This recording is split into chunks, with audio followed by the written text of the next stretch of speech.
네, 만나서 반갑습니다. 저를 간단하게 소개를 해야 될 것 같은데요. 우선은 모든 강의의 내용은 저희 가족과 좀 관련되어 있어서 저희 가족을 먼저 소개하고자 합니다. 저는 아이가 셋입니다. 혹시 셋 이상 있나요? 아이? 네, 훌륭하십니다. 네, 아이 셋인데 그 아이가 모두 아들입니다. 아들만 셋 있나요? 그럼 저보다 높네요. 한 번 더 놀랄 것이 있다면 전 아들만 셋인데 지금 홈스쿨을 하고 있습니다. 그러니 엄마가 얼마나 힘든지 아시겠죠? 제 아내가 제일 듣기 싫은 말 중에 하나가 아침밥을 먹고 있는데 하나이가 엄마 점심은 뭐예요? 라고 물어볼 때가 가장 홈스쿨할 때 힘들다라고 그렇게 이야기를 했습니다. 아이들을 키우다 보니 자주 쓰는 말이 있습니다. 그 내용은 뭐냐면 힘들어 죽겠다. 그런 말 써보셨나요? 네, 뭐 죽겠다는 말은 안 쓰실지 모르겠지만 힘들다라는 말을 자주 쓰지 않나요? 근데 어느 날 한 아이가 엄마에게 묻습니다. 엄마, 우리 때문에 정말 힘들어 죽겠어요? 라고 물어봅니다. 얼마나 많이 썼으면 아내도 쓰고 저도 썼으니 아이들의 귀에 박히지 않았을까요? 그때 아내가 이렇게 이야기합니다. 정말 힘들어 죽겠어. 하지만 너희들과 함께 있는 게 더 행복해 라고 그렇게 이야기를 해줬습니다. 저는 그 이야기를 듣고 나서 참 지혜롭다라고 생각을 했습니다. 어떻게 보면 우리 가정 안에서도 얼마나 힘들겠습니까? 갓난 아이부터 청장년에 이르는 그 아이들까지 정말 힘들어 죽겠어 라는 말이 계속 나오지 않겠습니까? 그러면서 한 가지 생각을 해봤습니다.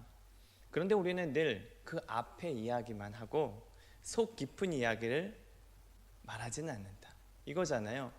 그래도 너와 함께 있는 게 행복해. 근데 화가 나면 그 말이 안 나오죠. 그냥 앞에 말만 나오는 겁니다. 너 때문에 힘들어 죽겠어 이러고 끝나는 겁니다. 근데 아이들은 엄마의 속마음을 잘 모릅니다. 그냥 나오는 말들만 기억을 하는 거죠. 혹시 여기 계신 분들은 가정에서 어떤 말을 자주 사용하는지 모르겠습니다. 혹시 앞에 말만 저희처럼 썼다면 이제는 좀 뒤에 내 속에 있는 이야기를 좀 끄집어내면 어떨까? 자녀에게 뿐만이 아니라 배우자에게도 그렇지 않겠습니까? 20년, 30년 넘어도 변하지 않는 이 배우자를 보면서 이제는 말도 안 나오지 않습니까? 그러나 그 뒷얘기를 꼭 하셨으면 좋겠습니다. 힘들어 죽겠어요. 당신 때문에. 그래도 당신이랑 결혼한 건 후회하지 않아요. 이렇게 한마디만 해도 전달이 되지 않을까. 저는 예수님께서 또 하나님께서 우리에게 늘 그렇게 이야기하신 것 같습니다. 잘못된 것을 늘 이야기를 하십니다. 그러나 그래도 나는 너를 사랑해. 이 속 깊은 이야기를 우리에게 계속 메시지를 전하다 보니 우리가 오늘 죄 가운데 있으면서도 또 다시 일어날 수 있는 힘이 여기에 있는 것이지 않을까. 그렇다면 우리가 받은 그대로 우리 가정에서도 그 이야기를 전해주는 것이 부모의 역할이고 부부의 역할이 아닐까 싶습니다. 네, PPT를 잠깐 볼까요? 네. 3주 전에 초록우산 어린이 재단이 가정의 달을 맞아 전국 초등학교 4학년부터 고등학교 2학년 이 학생 571명을 대상으로 조사한 것이 있었습니다. 내용은 이겁니다. 가족들과 함께하는 시간이 하루에 몇 시간 정도 되는가? 여러분 몇 시간일 것 같습니까? 하루 동안 가족과 함께하는 시간. 네, 뭐 이런 거 많이 들어보셨을 것 같습니다. 몇 시간이냐면 13분입니다. 별 놀라지는 않으시죠? 그렇죠. 근데 이 13분 안에서도 늘 쓰는 말 있잖아요. 확인, 점검, 통제, 그 다음에 잔소리 싹 빼버리면 사실 몇 분 남지 않습니다. 몇 분이라고요? 13분. 한번 이거 좀 우리 가정은 어떤가 생각해 보셨으면 좋겠습니다. 나는 가족들과 얼마나 많은 대화를 나누고 있는가?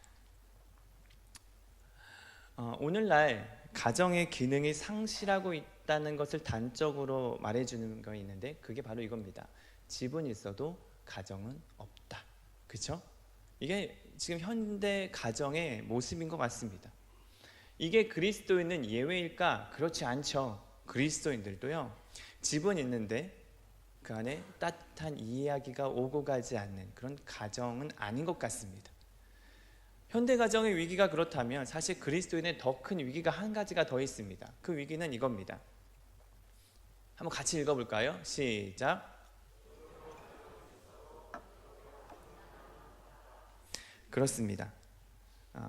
기독교 가정은 있어요. 그런데 그 기독교 가정 안에 기독교 문화는 찾기가 어렵다. 그렇지 않습니까?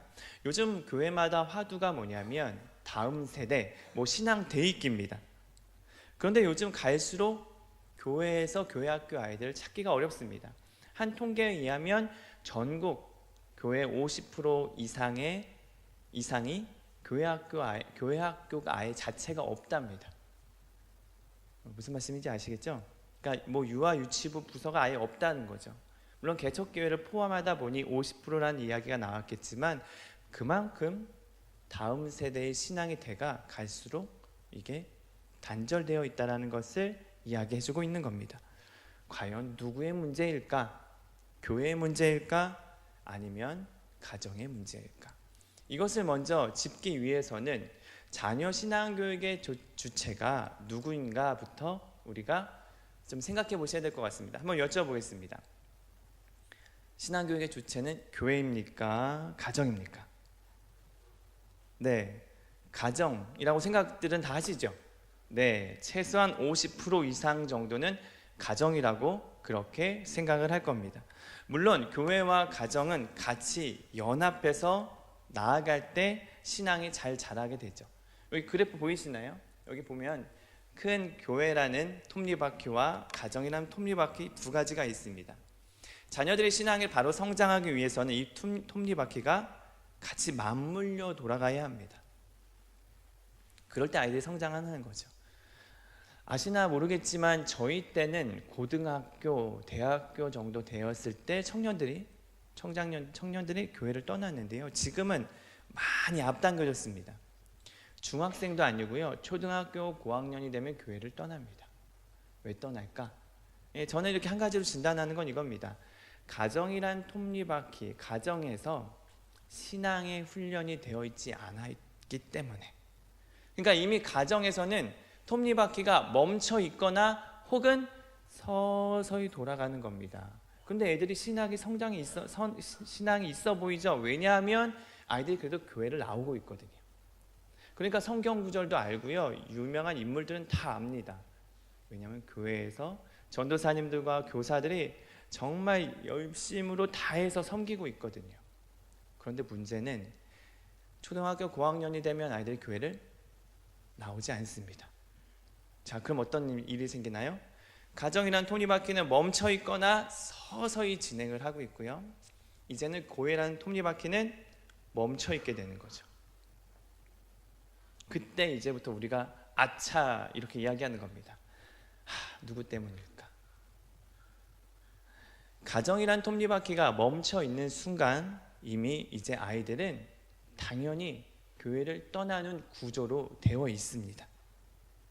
자, 그렇다면 이런 기독교 가정의 위기를 초래한 것이 무엇일까? 오늘 저는 이 세 가지에 대해서 잠깐 언급을 할 겁니다. 첫 번째는 자녀 중심적인 교육입니다. 오늘 성경 구절 같이 읽어볼 수 있을까요? 같이 읽어보겠습니다. 시작.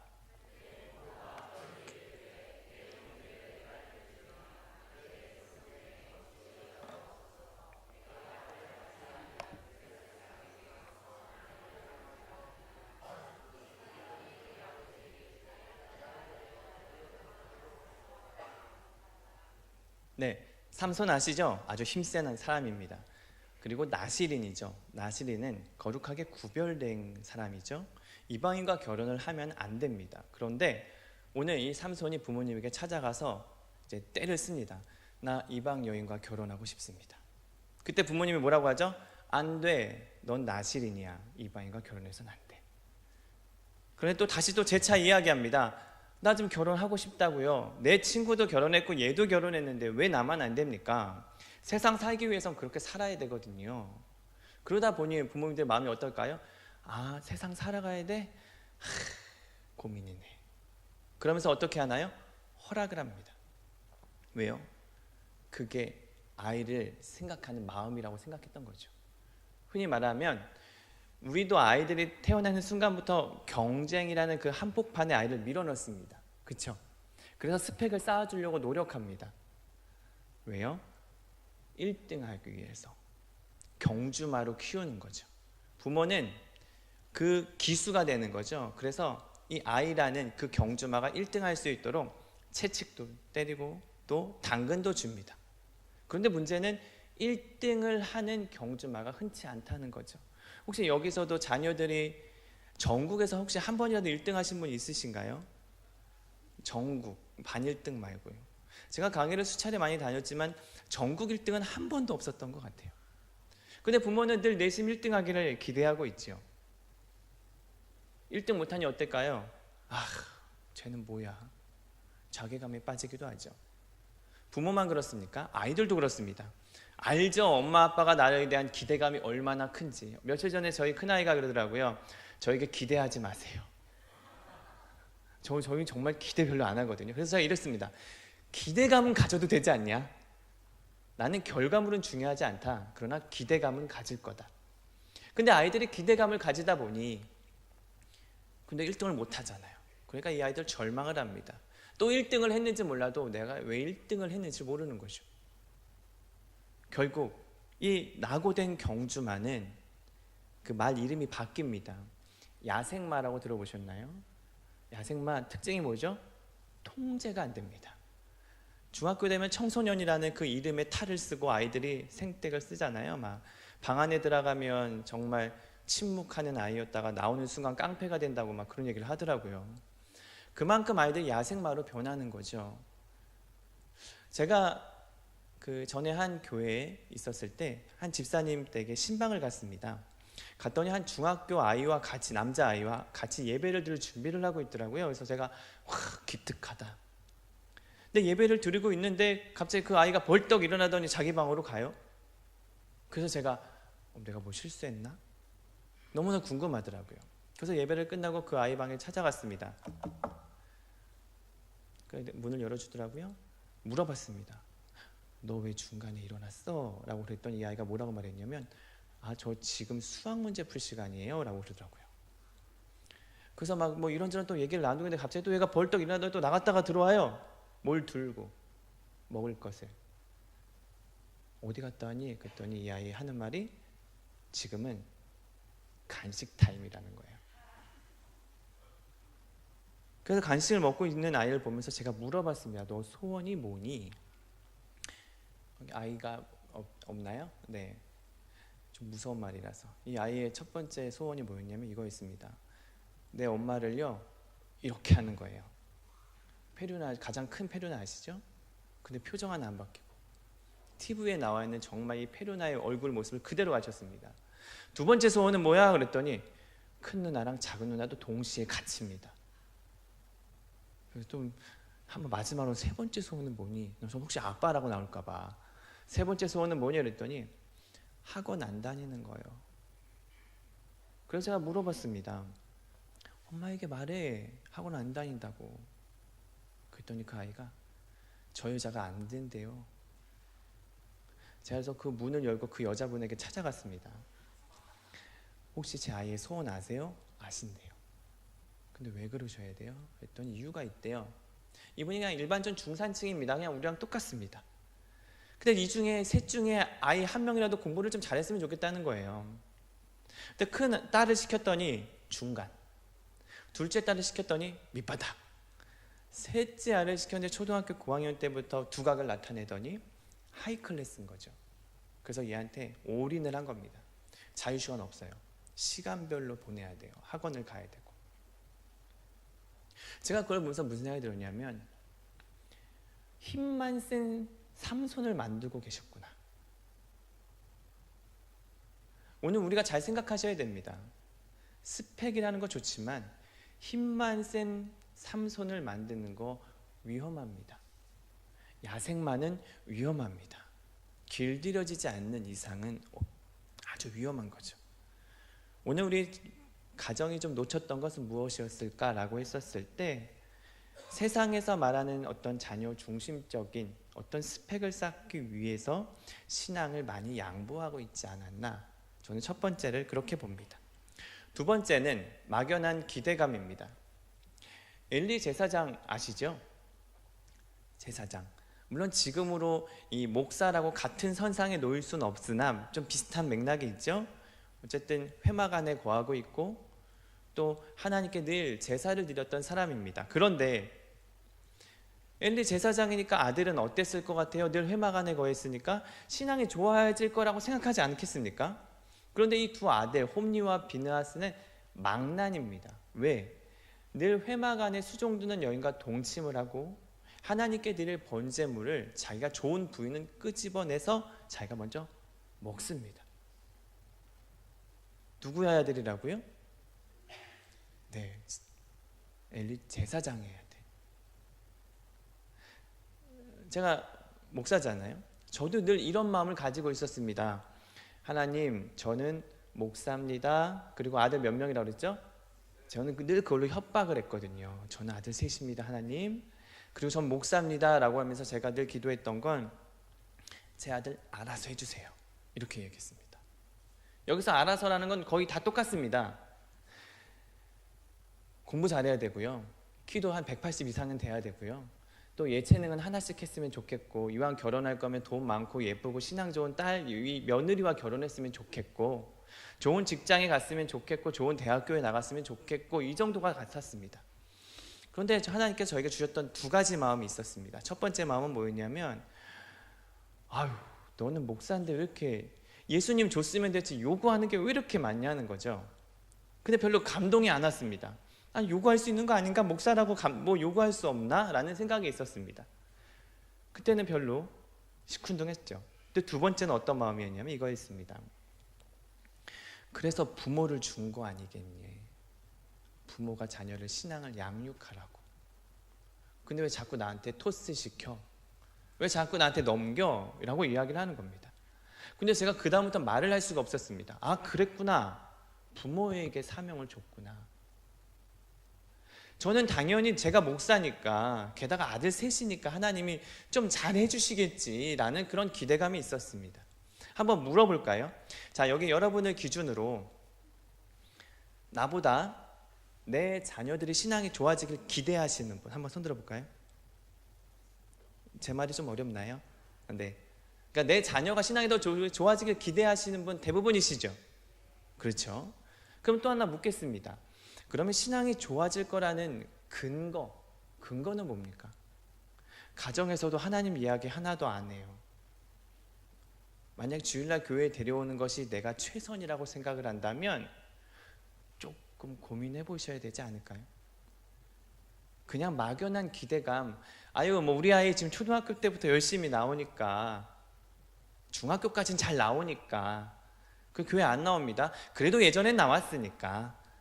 대학교 이제 성장합니다. 언젠가는 나오겠지, 내가 교회 나오니까. 물론 그런 믿음 가지고 기도하셔야죠. 그러나 그러한 기대감을 가지고는 조금 조심해야 되지 않을까 싶습니다. 세 번째가 있습니다. 한번 말씀 읽어볼까요? 시작.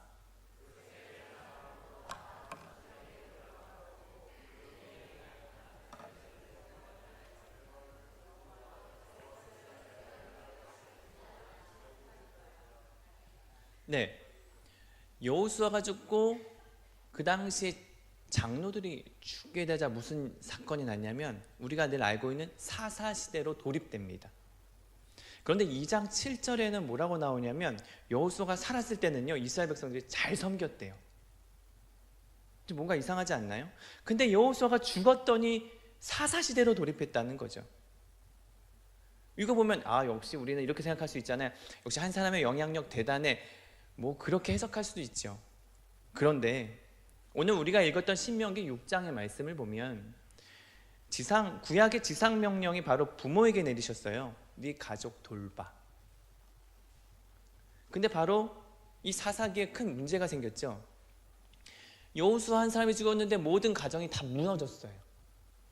왜 무너졌을까요? 이미 가정 안에서 하나님의 이야기가 없었던 거죠. 그래서 영향력이 없었던 겁니다, 부모에게. 저는 그걸 뭐라고 말하면 영적 코마라고 이야기합니다. 코마가 뭔지 아시죠? 식물인간입니다. 그러니까 부모는 있으나 신앙적인 부모는 많지 않다. 잠들어 있다. 그래서 한 학자는 이렇게 이야기합니다. 지금의 가정은 불신자 양성소다. 너무 끔찍하지 않습니까? 저는 좀 그게 궁금해서 생각해 봤습니다. 왜 그런 말을 했을까? 근데 공감이 돼요. 우리가 하나님이 없다라고 가르치는 가정 누가 있습니까? 그런데 반대로 하나님이 지금 우리 가정 가운데 주인이시고 살아계시다라고 이야기는 하지 않더라고요.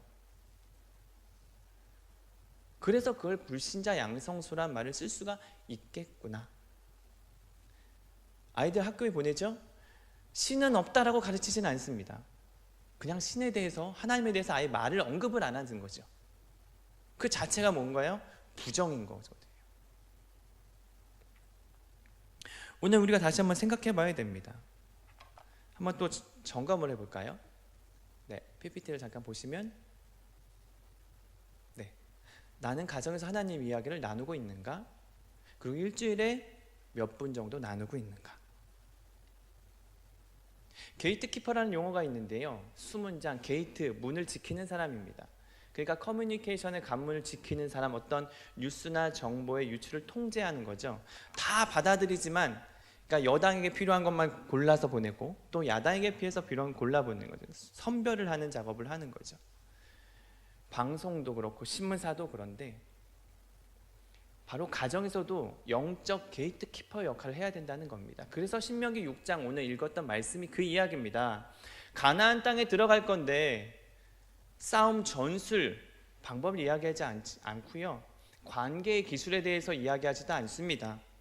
농사 기술법도 이야기하지 않고요, 하나님을 어떻게 섬기는지에 대한 이야기를 합니다. 거기 가면 향락의 문화가 있을 건데 거기서 게이트키퍼 부모가 해줘야지 라고 그 이야기를 하는 겁니다. 그래서 저는 그럼 게이트키퍼, 부모는 무엇을 해야 될까? 이제 오늘 이 네 가지에 대한 것을 좀 나누려고 합니다. 신앙교육 많이 들어보셨죠? 저는 신앙교육을 한마디로 이렇게 표현합니다. 뭐라고 써있죠?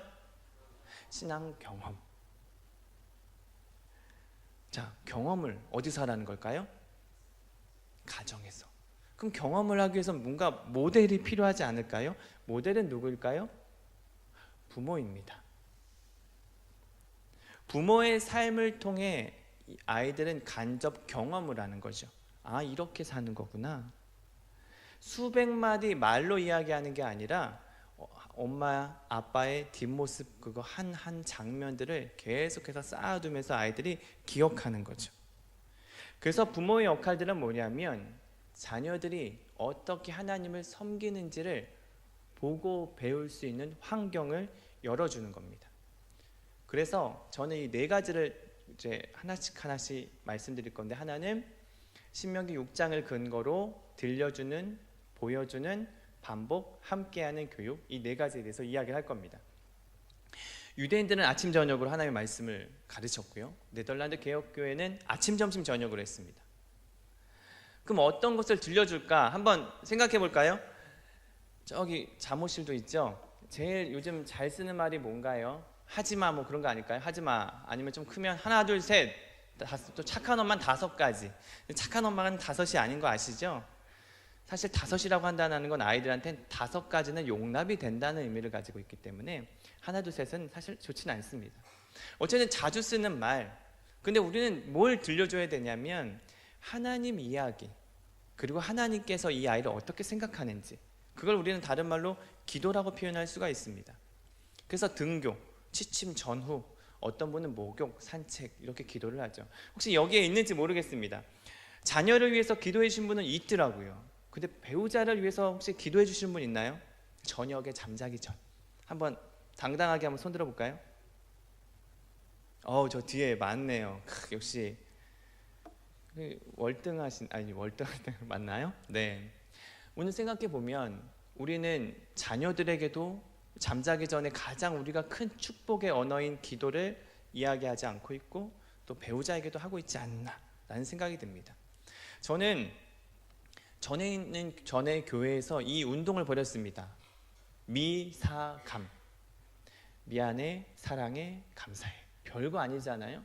근데 이것 때문에 한 분이 간증을 한 적이 있었습니다.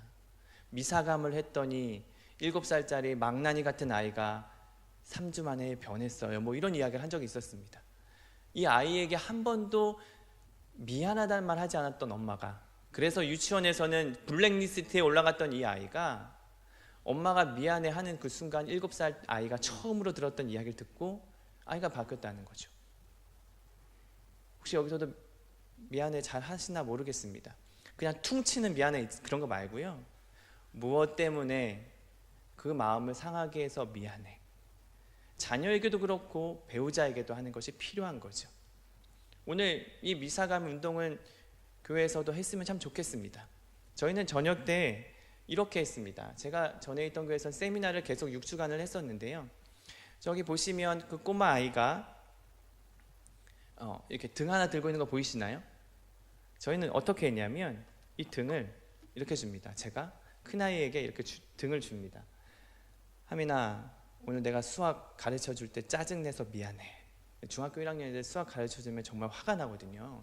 그랬더니 이 아이가 받으면서 이렇게 말합니다. 알면 됐어요. 그러면서 받고 나서 다시 이렇게 이야기합니다. 막내한테 아까 물 떠줘서 고마워. 다시 또 막내가 받잖아요. 엄마에게 줍니다. 엄마는 그 자체가 고마워. 얘가 말은 정말 잘하거든요. 또 엄마가 받고 둘째 아이에게 또 이렇게 이야기합니다. 그런데 이게 별거 아니었거든요.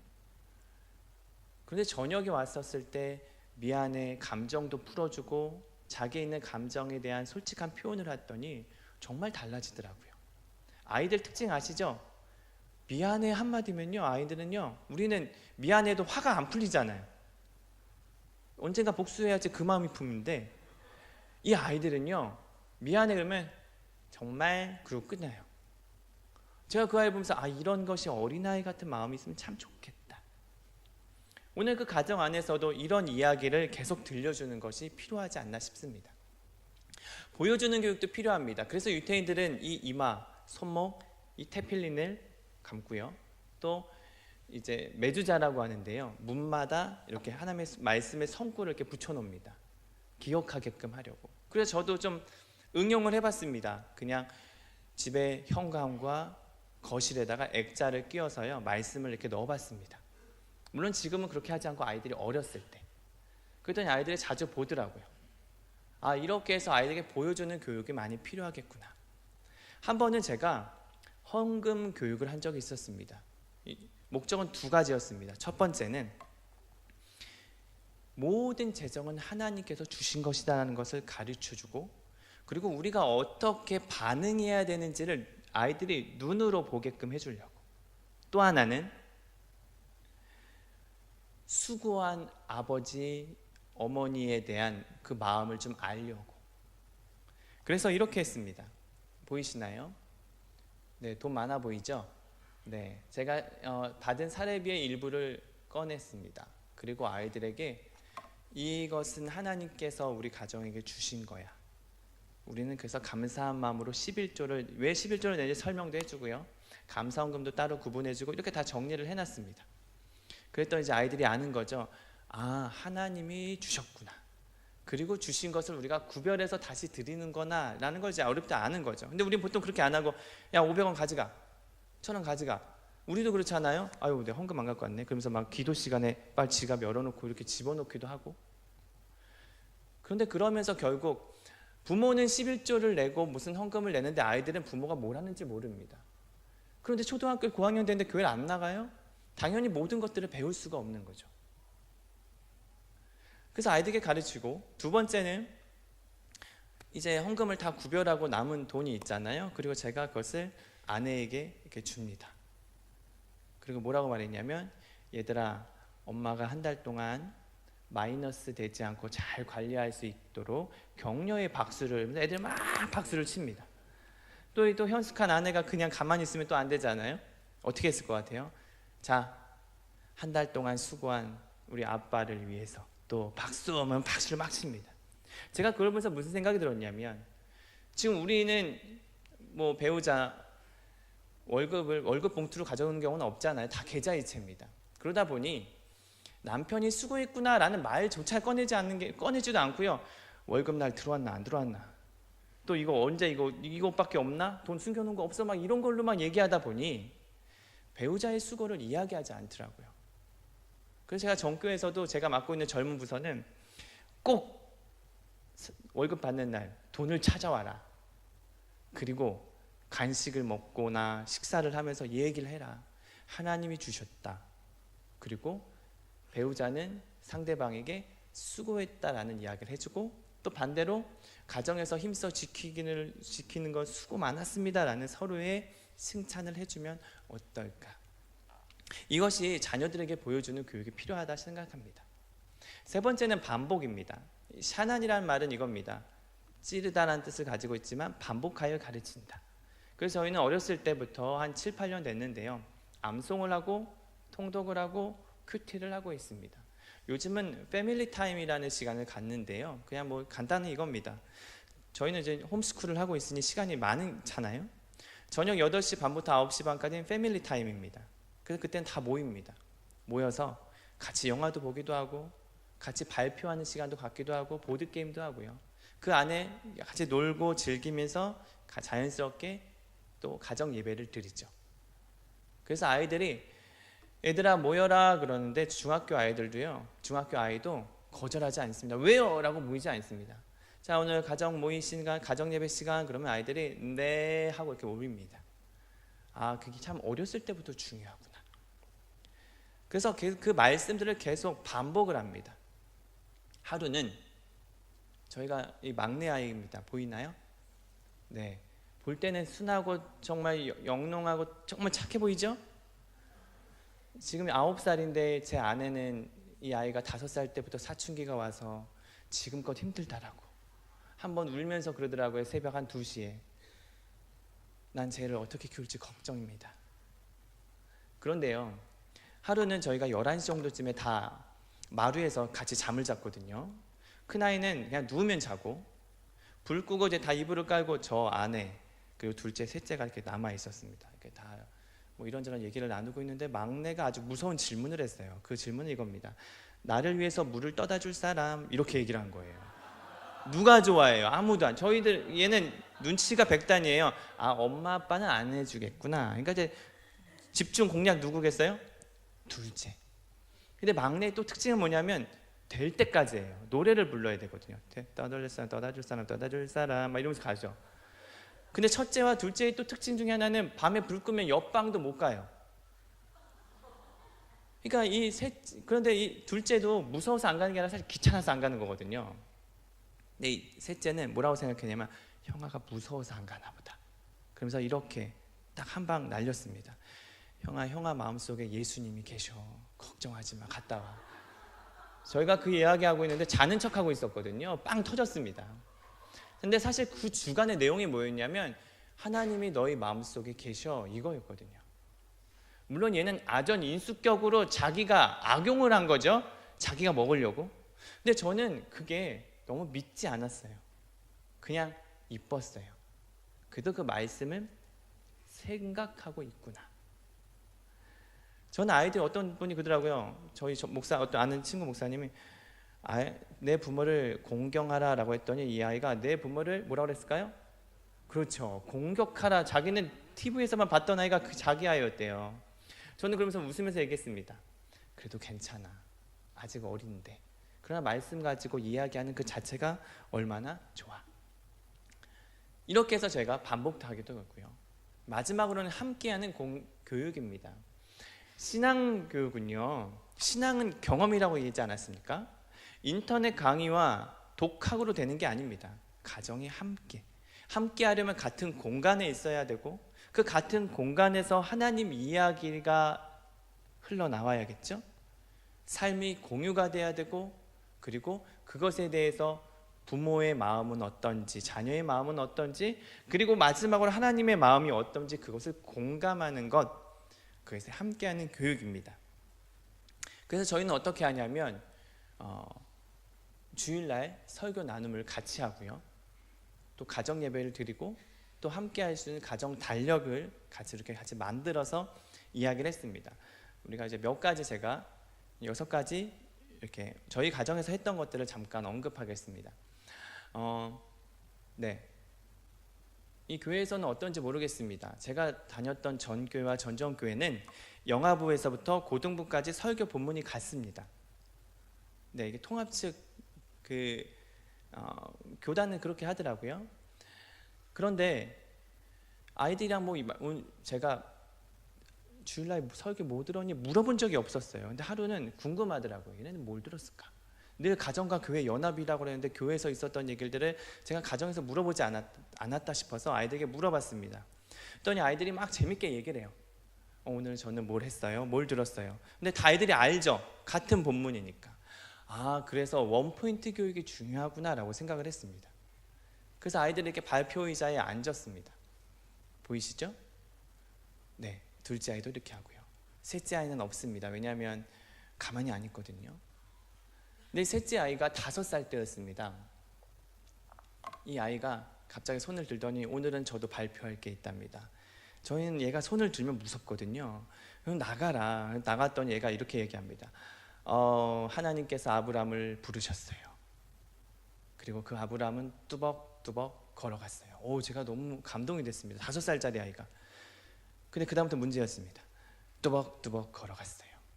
걸어갔지요? 걸어갔답니다. 걸어갔지요? 걸어갔어요. 이걸로 끝이 안 내는 거예요. 첫째, 둘째는 이제 그만 좀 걸어가라고 막 얘기를 하고, 이제 제가 끊지 않으면 안 되겠다 싶어서 다민아 정말 잘 걸어갔어 라고 마무리를 줬는데, 저는 그때 너무 큰 깨달음이 있었습니다. 웬 깨달음이었냐면 그 2주 전에 저한테는 기도 제목이 하나 있었어요. 그 내용이 이겁니다. 제가 그때 대학원을 다녔었는데 교회에서 특별히 이렇게 전액을 지원을 해줬습니다. 근데 마지막 한 학기 남았거든요. 한 학기 남았는데 갑자기 우리 이제 목사님께서 부르시더니 이번에 좀 쉬었으면 좋겠다. 그러나 선택은 너에게 맡기겠다. 그 말 너무 어렵잖아요. 그러나 저는 되게 고민을 했습니다. 한 학기 남았는데, 그리고 공짜인데. 그래서 고민을 막 하고 있었을 때, 그때 제가 잘 듣지 않았던 기독교 방송을 한번 틀었더니 이찬수 목사님이 설교 중에 전혀 본문과 상관없는 이야기를 딱 이렇게 하셨습니다. 도대체 그리스도인은 늘 언제까지 자기만 위해서 살 거냐고. 그런데 제 마음이 탁 꽂히더라고요. 아침에. 그러나 저녁이 되면 우리가 다 알죠? 다 잊어버립니다.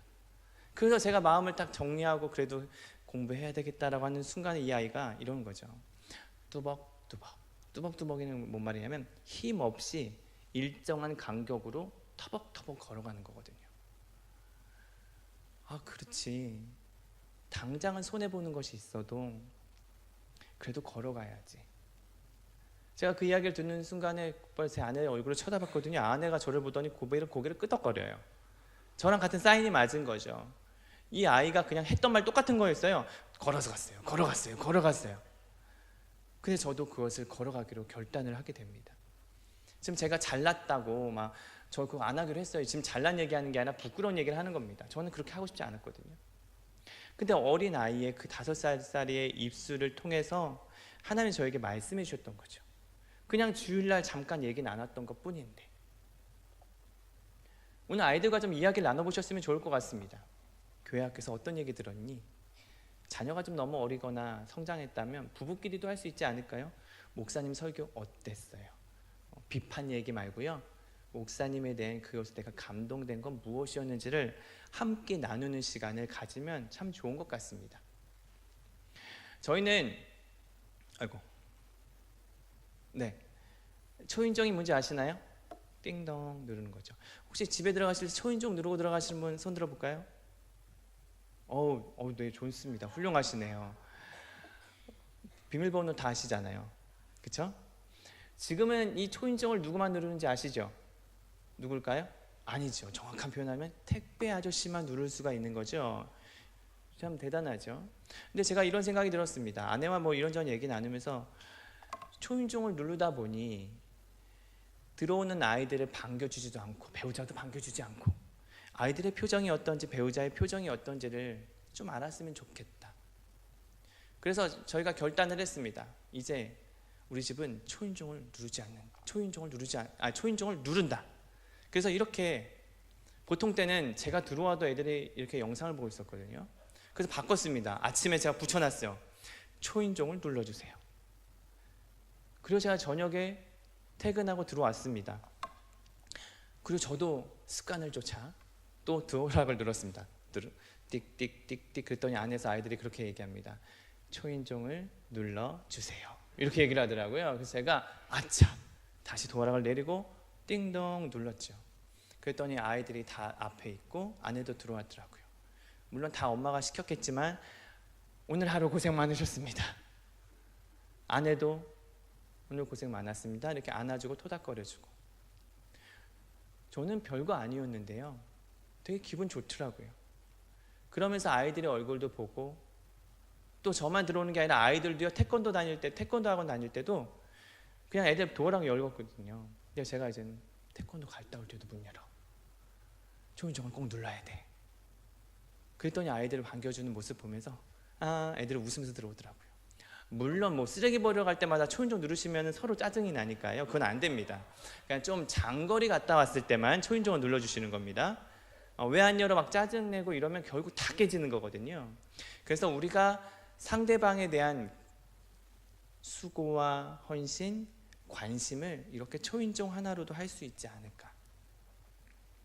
세 번째는 달력인데요. 그냥 달력은 아닙니다. 제가 젊은 부서와 함께 전전교회도 제가 다 젊은 부서들만 많이 맡았거든요. 물론 어른 교구도 맡았지만 그때마다 추수감사절 되면 늘 하는 거 있잖아요. 감사한 얘기 한번 나눠봅시다 그러면 다 똑같아요. 무탈한 거예요. 저는 그거는 70대 어르신들이 정말 삶의 공감으로 나오는 말이잖아요. 그러나 젊은 사람들은 할 말 없어서 하는 경우가 대부분이거든요. 그래서 왜 그럴까 생각해 봤더니 기록을 하지 않구나. 또 하나 가정 안에서 공유점이 없구나. 그래서 저희가 이렇게 달력을 만들었습니다. 왼쪽에다가는 어떤 기도문을 만들었고 오른쪽에다가는 이렇게 써놨습니다. 세 칸으로 되어 있는데 하나는 감사한 이야기, 두 번째는 격려와 위로 이야기, 세 번째는 도전 변화 이야기. 그러니까 이겁니다. 내가 만약 지금 5월이잖아요. 5월 27일 날 오늘 온 가족 예배를 드렸잖아요. 너무 행복했어요. 아이들과 손잡고 축복해 주는데 기분이 좋았어요. 여기다 기록을 해놓는 겁니다. 5월 27일 온 가족 예배 참석. 와, 가족과 함께하니 좋네. 이렇게 기록을 하는 거죠. 또 하나는 격려 위로는 이겁니다. 좀 슬픈 일이 있어요. 집 구하기가 왜 이렇게 어려운지 그래도 기도해야지. 힘들고 어려운 얘기를 쓰거나 또 아이가 아파서 입원했어요. 몇 월 며칠 입원했는데 하나님 고쳐주세요 라고 써놓는 거죠. 혹은 도전 변화는 이겁니다. 뭐 아이가 유아세를 받았다거나 혹은 진급을 했다거나 뭐 이런 거 있잖아요. 그런 것들을 기록을 해놓는 겁니다. 그래서 한 가정에서는 이렇게 이건 작년에 만든 건데요. 저희 부서에서 만들어 본 겁니다. 아내가 좀 디자인을 할 줄 알아서 이분은 이렇게 썼습니다. 감사했던 이야기, 행복했던 이야기 뭐 쭉 대단하죠. 그림까지 사진까지 붙였어요. 이렇게까지는 하시면 힘들고요. 한번 이렇게 했더니 그 다음에는 저희가 올해는 이렇게 한번 만들어 봤습니다. 왼쪽에는 그 달의 기도 제목, 잠자기 전에 기도해주면 좋겠다 싶어서, 오른쪽에는 저희들 이야기를 다 담았습니다. 누구를 만나서 또 어떤 어려움들이 있었고 어떤 변화들이 있었고 그렇게 이야기했더니 저희는 이거를 식탁 앞에다 올려놓거든요. 그러면 누구나 보는 거죠. 남편이 믿지 않는 남편이 그랬대더라고요.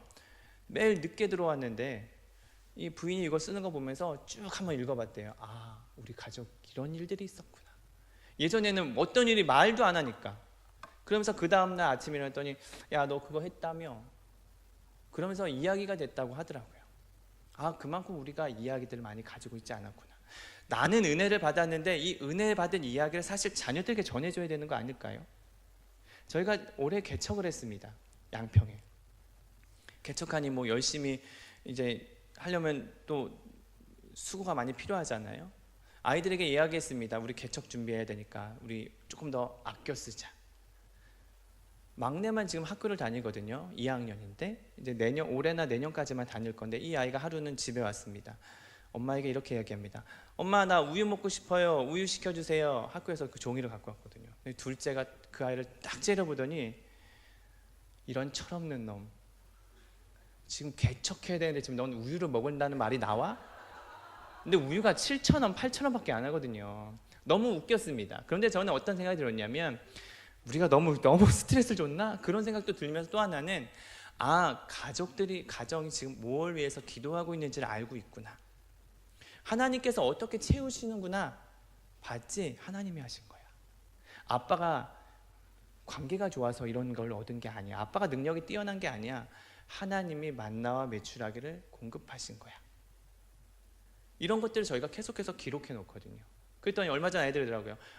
2월 달에는 슬픔과 위로의 이야기였는데 지금 보니 감사와 행복으로 바뀌었네요. 이렇게 이야기하더라고요. 보통 우리는 감사 노트를 많이 쓰죠. 근데 혼자 쓰고 한 달이면 어디 있는지도 모르죠. 감사만 노트를 쓰는 것이 아니라 저는 힘들고 어려웠던 이야기들도 혼자 보는 것이 아니라 다 같이 본다면 저는 그게 신앙 교육, 신앙 경험이라고 생각을 하는 겁니다. 오늘 이렇게 해서 또 볼 수가 있겠고요. 네, 이거는 전에 어떤 교회에서 제가 한번 세미나 갔었을 때 한번 이걸 쭉 같이 해봤습니다. 너무 의미가 있더라고요. 그쪽 교회에서도 같이 이렇게 진행을 했거든요. 반응이 너무 좋아서. 또 하나는 성경학교인데 이거는 뭐 간단한 겁니다. 성경학교는 부모들의 휴가 시간이 아니라는 거. 어떤 집사님이 아이가 셋인데요. 유년부, 초등부, 소년부. 그러면서 이렇게 건의하더라고요. 제발 성경학교는 같은 날 좀 합시다. 내용은 뭔지 아시죠? 이유는 자기도 2박 3일 놀러 가고 싶다는 거예요. 제가 그래서 이렇게 얘기했습니다. 놀러 가는 시간 아닙니다. 일주 전에 좀 기도도 같이 좀 해주시고 가기 전에 좀 축복 기도 좀 해주시고 갔다 와서 뭘 들었는지 얘기도 물어봐 주시고 그리고 끝났으면 교사와 또 저 목회자들에게 수고하셨습니다 한마디 써주고 돈 좀 있으시면 커피 한 잔 쫙 보내주시면 얼마나 좋을까. 그것이 이게 가정 안에서 하는 것이 아닐까 싶었습니다. 이렇게 해서 저희는 성경학교 때 한번 그렇게 했고 뭐 결혼 생일 뭐 이런 거 있잖아요. 보통 케이크 한번 불고 아이들은 오락 1시간에 뭐 이런 거 있잖아요. 그거 말고 저희들은 한번 이렇게 했습니다. 제가 2년 전에 우리 아빠의 40번째 생일 축하 잔치를 시작하겠습니다. 뭐 이렇게 했었어요. 그래서 그때 큰 둘째 아이가 자작곡, 그러나 많이 들었던 멜로디, 거기서 같이 자작곡을 하고 큰 아이는 이 감사의 편지를 쓰고 막내 아이는 제일 쉬운 뽀뽀 한번 하고 끝나는 걸로 했는데요. 되게 의미가 있었습니다. 그것들을 아이들이 생각하고 준비하는 뭔가 있으면 좋겠다. 마지막으로는 가족데이입니다. 저희가 홈스쿨 한다고 했잖아요. 아내가 너무 힘들어 하더라고요. 그래서 그날은 제가 그랬습니다. 오늘은 엄마의 날이야. 엄마 오늘은 아무것도 안 할 거야. 엄마는 쉴 거야. 그랬더니 이제 큰아이가 계란 후라이를 하겠습니다. 둘째는 이제 둘째와 셋째는 이제 같이 연합하여 청소하고 빨래 널고 빨래 개고 이 정도는 할 수 있으니 홈스쿨은 이 정도는 기본이거든요. 그리고 이제 저는 없네요. 저는 여기서 또 떡볶이 같은 것도 준비하고 그 저녁에 다 모였습니다. 아내가 너무 행복해 하더라고요. 아이들한테 물어봤더니 너무 좋대요. 이렇게 엄마가 이렇게 많은 일을 하는지 몰랐대요. 그러면서 하는 말이 뭐냐면 그런데요 저의 날들도 만들어주세요. 그래서 저희는 만들었습니다. 하민이의 날, 지민이의 날, 다민이의 날, 아빠의 날. 그래서 그 날들에는 미리 전날에 이 아이가 듣기 좋아하는 말이 뭔지 뭘 갖고 싶은 거, 뭐 하고 싶은 것들을 이야기를 나눴더니 아이들이 섬기더라고요. 다 알면서도. 그래서 저는 그런 섬김은 필요하다 싶었습니다. 이런 것들은 저는 그것이 보여주고 들려주고 반복되고 함께하는 교육이 필요한 거라고 생각을 하는 거죠. 이거 한번 읽어볼까요? 시작.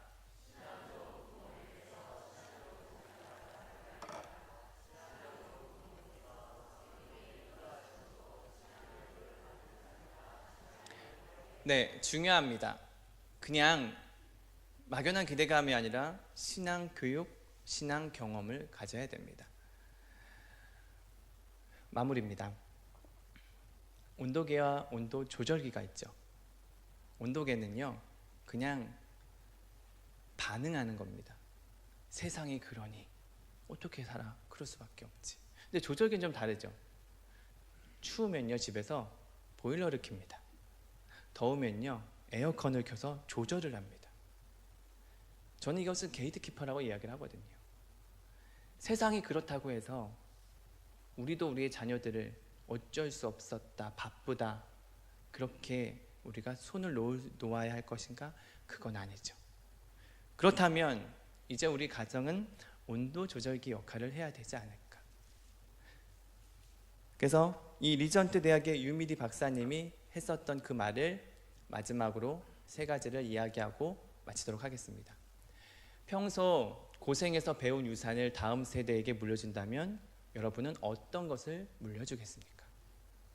여러분은 유산을 물려줄 다음 세대를 준비시키며 훈련시키시고 있습니까? 여러분은 유산을 물려주고 그 목적을 이루기 위해 여러분이 변해야 되는 세 가지는 무엇입니까? 오늘 이 결단이 있어야 합니다. 변화가 있어야 합니다. 그랬을 때 우리가 기대하던 대로 나보다 내 자녀가 신앙이 성장이 되고 이 세대에서 끝나는 것이 아니라 다음 세대까지 신앙이 계속해서 전수되기 위해서는 지금 우리 1세대와 2세대의 헌신과 노력이 필요합니다. 이제 그 응답을 하실 여러분들이 되셨으면 좋겠습니다. 기도하겠습니다. 하나님 아버지, 이제 각 가정에 하나님의 이야기가 오고 갈 수 있게 하여 주시옵소서. 불신자가 아니라 신자 양성소로 살아갈 수 있게 해주시고 온도 조절기의 역할들을, 게이트 키퍼의 역할을 감당하는 모든 부모, 모든 가정들이 되게 하여 주시옵소서. 예수 그리스도의 이름으로 기도합니다. 아멘.